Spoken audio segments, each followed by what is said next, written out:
Lectura del libro de los Hechos de los Apóstoles. Mientras Apolo estaba en Corinto, Pablo atravesó la meseta y llegó a Éfeso. Allí encontró unos discípulos y les preguntó: ¿Recibisteis el Espíritu Santo al aceptar la fe? Contestaron: ni siquiera hemos oído hablar de un Espíritu Santo. Pablo les volvió a preguntar: entonces, ¿qué bautismo habéis recibido? Respondieron: el bautismo de Juan. Pablo les dijo: el bautismo de Juan era signo de conversión, y él decía al pueblo que creyesen en el que iba a venir después, es decir, en Jesús. Al oír esto, se bautizaron en el nombre del Señor Jesús. Cuando Pablo les impuso las manos, bajó sobre ellos el Espíritu Santo, y se pusieron a hablar en lenguas y a profetizar. Eran en total unos 12 hombres. Pablo fue a la sinagoga y durante 3 meses habló en público del reino de Dios, tratando de persuadirlos. Palabra de Dios. Te alabamos, Señor. Reyes de la tierra, cantad a Dios. Reyes de la tierra, cantad a Dios. Se levanta Dios y se dispersan sus enemigos. Huyen de su presencia los que lo odian. Como el humo se disipan ellos. Como se derrite la cera ante el fuego, así perecen los impíos ante Dios. Reyes de la tierra, cantad a Dios. En cambio, los justos se alegran, gozan en la presencia de Dios, rebosando de alegría. Cantad a Dios, tocad en su honor. Su nombre es el Señor. Reyes de la tierra, cantad a Dios. Padre de huérfanos, protector de viudas, Dios vive en su santa morada. Dios prepara casa a los desvalidos, libera a los cautivos y los enriquece. Reyes de la tierra, cantad a Dios. Aleluya, aleluya. Aleluya, aleluya. Ya que habéis resucitado con Cristo, buscad los bienes de allá arriba, donde está Cristo, sentado a la derecha de Dios. Aleluya, aleluya. El Señor esté con vosotros. Y con tu espíritu.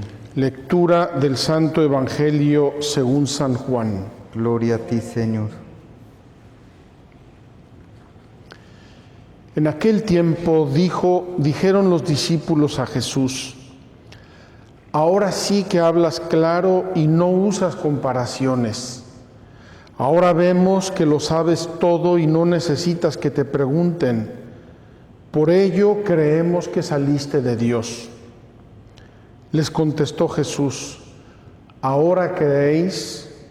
Pues mirad, está para llegar la hora, mejor, ya ha llegado, en que os disperséis cada cual por su lado y a mí me dejéis solo. Pero no estoy solo, porque está conmigo el Padre. Os he hablado de esto para que encontréis paz en mí. En el mundo tendréis luchas, pero tened valor, yo he vencido al mundo. Palabra del Señor. Gloria a ti, Señor Jesús. Muy queridos hermanos, ya estamos en la recta final de la Pascua, del periodo litúrgico de la Pascua que culmina este domingo con la fiesta de Pentecostés. Así es que estamos en la novena de preparación a Pentecostés, estamos abriendo, ensanchando nuestro corazón para que venga una vez más de modo nuevo, de modo fuerte, el Espíritu Santo a nuestras almas y nos eduque, nos guíe, nos conduzca por el camino de Dios. Hoy tenemos una lectura de los Hechos de los Apóstoles encantadora, porque nos presenta a una página de la historia de la implantación del Evangelio, que probablemente es la página de nuestra propia historia. Les puedo asegurar que entre los muchos mensajes que recibo de ustedes o recibí durante las peregrinaciones pasadas, yo encuentro cómo la gente va creciendo en su conocimiento de Dios, va creciendo en su estatura de Cristo. Me lo preguntaba expresamente uno de nuestros peregrinos: Padre, ¿hay grados en el conocimiento de Dios? ¿Hay grados en nuestro ser cristianos? Claro que hay grados, queridos hermanos. Como en todo, hay grados en la educación, hay grados en el conocimiento de manualidades, hay grados en la práctica de un deporte, hay grados en todo, y también hay grados en nuestro ser cristianos, en nuestro ser en Cristo. Pues bien, dice hoy la historia de los Hechos de los Apóstoles que Apolo se quedó en Corintio evangelizando. Pablo atravesó la meseta y llegó a Éfeso. Y dice que ahí encontró unos discípulos. No dice gente cualquiera, no eran tampoco hermanos, eran unos discípulos. Discípulo, por definición, es un aprendiz, uno que está en el camino de. Pues bien, se encuentra Pablo unos discípulos que dice eran unos 12 hombres aproximadamente, no sabemos si eran 12, 13, 15 u 11, unos 12, y les pregunta: ¿recibisteis el Espíritu Santo al aceptar la fe? Queridos hermanos, yo quisiera que nos hiciéramos nosotros esta pregunta. Yo quisiera que esta pregunta nos sacudiera el alma, porque podemos aceptar la fe en un grado muy elemental, o si quieren muy infantil o muy inicial, llámenlo como quieran, sin recibir el Espíritu Santo. Eso es lo que está diciendo Pablo. Se encuentra unos, repito, por si las dudas, se encuentra unos cuantos discípulos, como unos 12, y les pregunta Pablo: ¿recibisteis al Espíritu Santo al aceptar la fe? Es decir, no debemos dar por descontado que los creyentes o los que aceptan la fe recibieron el Espíritu Santo. Incluso en aquella época, estamos hablando de los primeros 15, 20 años del cristianismo, a lo mejor un poco más. Y San Pablo quiere asegurarse de que estos hombres recibieron el Espíritu Santo, y le dicen, responden con mucha sinceridad: ni siquiera habíamos escuchado hablar del Espíritu Santo. O sea, ¿cómo lo vamos a recibir si no sabemos quién es o qué es el Espíritu Santo? Pablo entonces les pregunta de nuevo. Entonces, eran discípulos, se confesaban discípulos. Entonces, ¿qué bautismo habéis recibido? Fíjense, Pablo está asentando 3 posibles estados de vida cristiana. Uno que recibe el bautismo sin recibir al Espíritu Santo. Otro que recibe el bautismo y recibe el Espíritu Santo. Y otro que a lo mejor recibió otro bautismo, otro tipo de iniciación para ser discípulo. Ellos le responden con toda franqueza: recibimos el bautismo de Juan Bautista. Queridos hermanos, he estado pensando mucho, estos hombres fueron muy privilegiados. Yo no sé, ahora no me atrevo a asegurarlo, pero a lo mejor estaban en la misma fila de pecadores para recibir el bautismo de Juan cuando se metió Jesús en la fila para ser bautizado.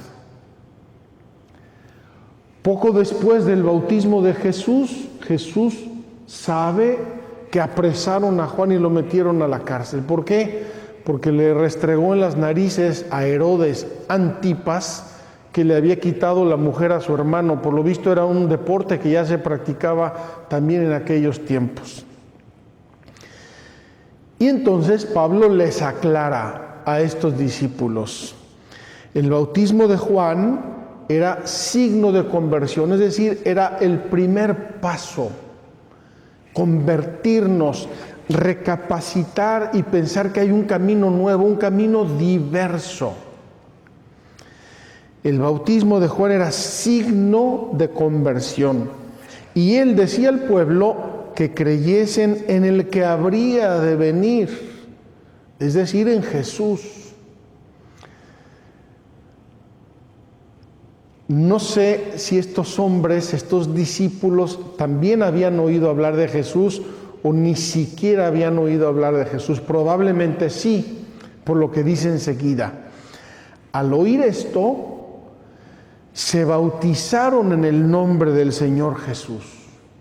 Es decir, estos hombres reciben el bautismo de Juan y empiezan un camino de conversión, de purificación, de penitencia. No han recibido el bautismo de Jesús. Probablemente sí oyeron hablar de él, porque Pablo los llama ya discípulos. Y entonces se bautizan en el nombre del Señor Jesús, en el verdadero bautismo, en el definitivo, en ese bautismo que nosotros confesamos recibir para el perdón de los pecados. Y dice lo siguiente, queridos hermanos, imagínense esta escena: qué gusto, qué regocijo, qué luz, qué sentimiento, qué apertura del corazón. Cuando Pablo les impuso las manos, bajó sobre ellos el Espíritu Santo y se pusieron a hablar lenguas y a profetizar. Eran unos 12 hombres. Imagínense el grande Pablo, el grande apóstol de Jesucristo, el convertido, el bautizado, el enviado por la iglesia de Jerusalén a los gentiles, imponiendo las manos sobre todos y cada uno de estos recién bautizados. Es decir, los estaba confirmando, les estaba dando de modo implícito, no sabemos en este momento cómo estaba exactamente el tema, les estaba dando el don del Espíritu Santo, y baja el Espíritu Santo sobre ellos y empiezan a profetizar y a hablar en lenguas. Queridos hermanos, vamos a parar aquí, vamos a ponerle pausa al video maravilloso de la historia de la iglesia, una pausa, y vamos a preguntarnos: ¿dónde estamos nosotros con nuestra vida cristiana? ¿Estamos todavía en un bautismo de Juan Bautista, de penitencia, de conversión, de rectificación? ¿O hemos recibido el bautismo de Cristo? Y si hemos recibido el bautismo de Cristo, ¿hemos recibido el Espíritu Santo? Porque probablemente tú y yo lo recibimos de muy pequeños y ni siquiera nos enteramos de lo que pasó en nuestra alma. Hace unos días estaba yo enseñándole aquí a nuestro Felipe los álbumes de mi historia vocacional. Y entre los álbumes de mi historia vocacional salió mi acta de bautismo y mi acta de confirmación. Y yo recibí el bautismo a los 20 días de nacido y la confirmación a los 3 años de nacido. No recuerdo sinceramente si me puse a hablar en lenguas y a profetizar, pero creo que no. Si acaso habré llorado, no lo sé. Queridos hermanos, no basta recibir los sacramentos. Los sacramentos operan por sí mismos la gracia que expresan, que significan. Pero nosotros tenemos que abrirle el alma y tenemos que pedir a Dios que venga, que tome posesión de nosotros. En la teología sacramental, queridos hermanos, hay 3 expresiones que deben sonar a los oídos actuales, así como relámpagos en el cielo. Dice que los sacramentos realizan su obra ex opere operato, es decir, por la acción que opera el sacerdote en el sacramento realiza una obra, realiza una gracia, realiza una santificación. Luego dice ex opere operantis, es decir, por la obra, por la actitud, por el esfuerzo, por la preparación del que hace el sacramento, del que lo recibe. Si yo estoy preparado, si yo sé lo que estoy haciendo, si yo abro mi alma, si yo soy humilde, si yo me arrodillo a pedir la gracia de Dios actúa más. Si yo soy un superficial, no sé nada o casi nada y me acerco a recibir un sacramento, pues hará la obra que pueda el sacramento, pero yo no estoy preparado para recibirlo. Finalmente dice ex opere operantis ecclesiae, es decir, por la obra de la iglesia que está actuando en el sacramento. Ex opere operato, por el sacramento mismo, la fuerza misma del sacramento. Ex opere operantis, por el que hace el sacramento o por el que lo recibe. Ex opere operantis ecclesiae, por la obra de la iglesia. Y aquí entran, por ejemplo, mis padres. Cuando me presentaron a confirmar a los 3 años, ellos, en nombre de la iglesia, se hicieron garantes de mi educación. Mis padrinos dijeron, sí, nos hacemos cargo de la educación de este niño, le vamos a dar ejemplo, lo vamos a encauzar en su vida cristiana. Qué hermosa es la vida de la iglesia, queridos hermanos, y qué grande es el don del Espíritu Santo. Termino con una imagen que leí hoy en el breviario, en una lectura hermosísima de San Agustín. Nosotros invocamos al Espíritu Santo como agua, el agua del bautismo, el agua de la gracia, el agua que llueve. Y dice San Agustín, ¿qué hace el agua? Hace muchas cosas. A mí personalmente a lo mejor me refresca, a la tierra la fecunda, al animal le sacia su sed. Fíjense cuántas diferentes acciones está realizando el Espíritu Santo. Además dice, y cae siempre desde el cielo, porque viene del cielo la gracia, viene del cielo el Espíritu Santo. A mí me purifica, al otro lo santifica, al otro le hace hablar lenguas, al otro profetizar, al otro santificarse, al otro gobernar la iglesia, a los padres educar a sus hijos. Queridos hermanos, abramos nuestro corazón al Espíritu Santo y pidámosle, ven Espíritu Santo, ven, ven, ven, ven a mi alma, ven a la iglesia, ven a mi parroquia, ven a mi familia, ven. Y ojalá que pasemos del bautismo de Juan Bautista a la imposición de manos de Pablo, que hace descender el Espíritu Santo y lo recibimos con amor, con fe, con docilidad. Que así sea.